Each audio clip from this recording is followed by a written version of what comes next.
ক্লাসরুমে এবং পরীক্ষার খাতায় ছাত্রছাত্রীদের দেওয়া কিছু অদ্ভুত উত্তর। বিজ্ঞান পরীক্ষায় প্রশ্ন এসেছে, পানিতে বাস করে এমন 5টি প্রাণীর নাম লিখো। তখন ছাত্র লিখলো ব্যাঙ, ব্যাঙের বাবা মা, বোন আর দুলাভাই। ইতিহাস ক্লাসে স্যার নুসরাতকে দাঁড় করালেন আর বললেন, বলো তো আকবর জন্মেছিল কবে? তখন নুসরাত বলল, স্যার এটা তো বইয়ে নেই। তখন স্যার বললেন, কে বলেছে বইয়ে নেই?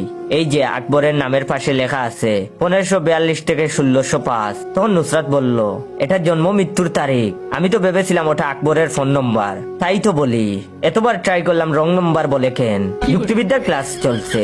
তখন শিক্ষক বললেন, মনে করো আমি টেবিলটা ছুঁয়েছি, টেবিলটা মাটি ছুঁয়েছে, সুতরাং আমি মাটি ছুঁয়েছি। এভাবে একটা যুক্তি দেখাও তো। তখন সুমাইয়া আর রেদওয়ান হাত তুললো। সুমাইয়া বলল, যেমন ধরুন স্যার আপনি মুরগি খেয়েছেন, মুরগি কেঁচু খেয়েছে, সুতরাং আপনি কেঁচু খেয়েছেন। আর রেদওয়ান বলল, মনে করুন স্যার আমি আপনাকে ভালোবাসি, আপনি আপনার মেয়েকে ভালোবাসেন, সুতরাং আমি আপনার মেয়েকে ভালোবাসি। শিক্ষক রিমাকে বললেন, বলো তো রিমা সবচেয়ে হাসি খুশি প্রাণী কোনটি? তখন রিমা বলল, হাতি স্যার। তখন শিক্ষক বললেন, কেন? তখন রিমা বলল, দেখেন না স্যার, হাতি সব সময় খুশিতে তার দাঁত বের করে রাখে।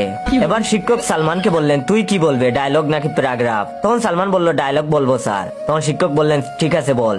তখন সালমান বলল, চৌধুরী সাহেব আমরা গরিব হতে পারি, কিন্তু আমরা মানুষ, আমাদেরও ইজ্জত আছে।